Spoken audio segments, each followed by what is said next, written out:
Le Conseil des ministres vient d'adopter le projet de loi de règlement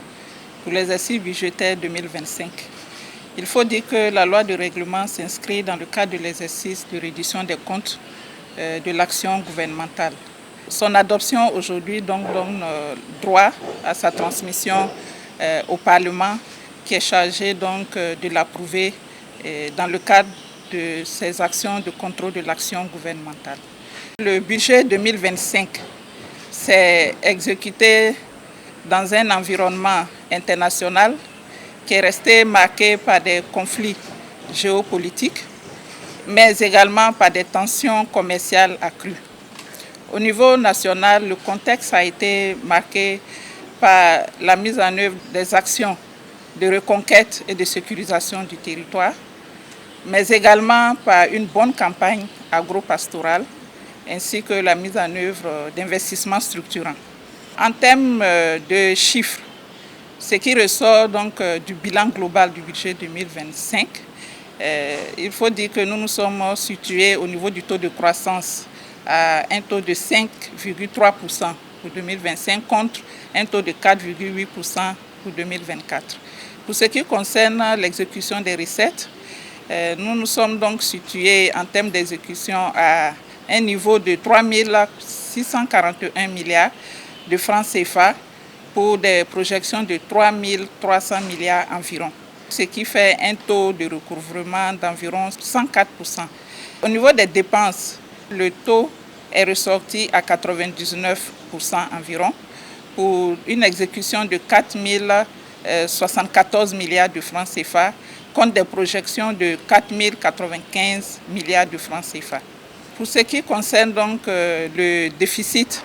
budgétaire global, il est ressorti à 613 milliards environ. Et pour les comptes d'affectation spéciale, le solde est ressorti à un niveau excédentaire de 280 milliards de francs CFA, ce qui nous donne un déficit budgétaire général de 334 milliards de francs CFA environ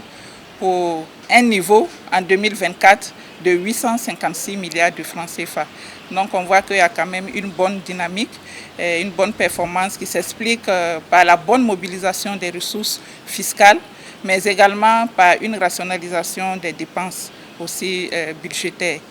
En termes de résultats comptables, il est ressorti à environ 72 milliards de francs CFA contre un résultat comptable en 2024 de 4 milliards de francs CFA. Ici également, cette performance-là pourrait s'expliquer, comme je le disais tantôt, par la bonne mobilisation des ressources fiscales, mais également et surtout par la bonne signature du Burkina Faso au niveau du marché régional qui nous a permis, à chaque fois que nous avons effectué des sorties, de pouvoir mobiliser le maximum de ressources pour faire face à nos dépenses d'investissement.